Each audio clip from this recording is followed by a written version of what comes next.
Okay, so when I try out a new product, what I always try to do is to combine that with Doom or Pac-Man or Quake Free. And I just joined Port, an developer's portal, and you can do whatever you want with it. And I say, okay, let's try to create a self-service action where I can provision a Quake-free server and a client as well. Okay, the whole idea behind is that this Quake server will be running on Kubernetes, and that I've created a really simple operator and defined a CRD, a custom resource definition. And this is to show you that Port can read any CRD and scaffold for you self-action services, blueprints, etc. Okay, so I have my operator running, by the way. I've deployed that. If I do get pod, you should see the operator running there. And I got here my self-service action.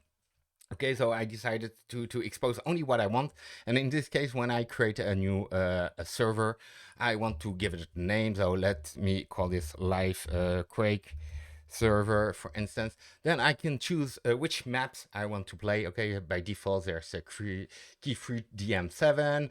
I can remove some. I can add other maps. Okay, then the minimum number of players. So I want to have some bots playing with me.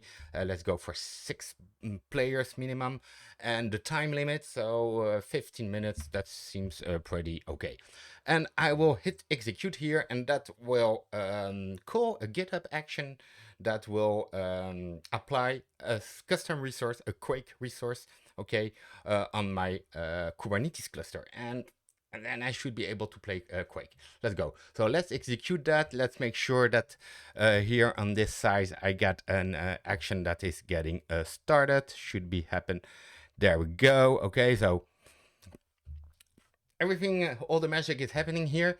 If I do here a watch on kubectl get pod, okay, oh look, there it is already. I got my live Quake server pod. It's almost ready.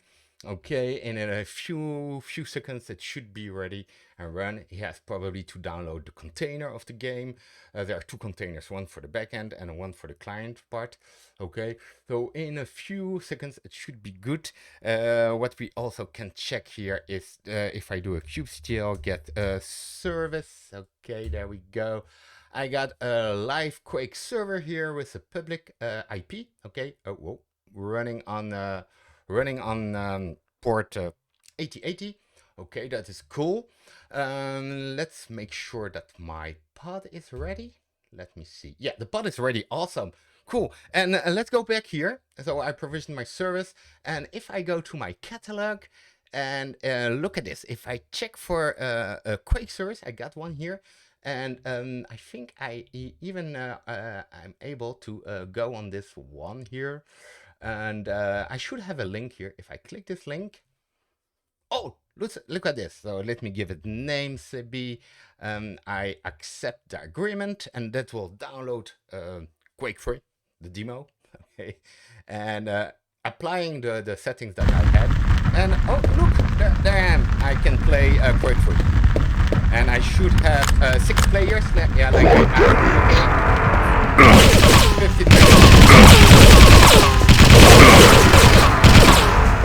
Okay, so it's working. Let me just close it.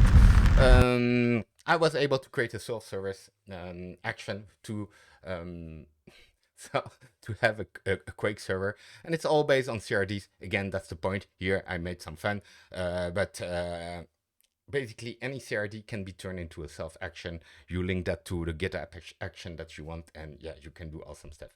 Hey, that was it for me. Bye bye.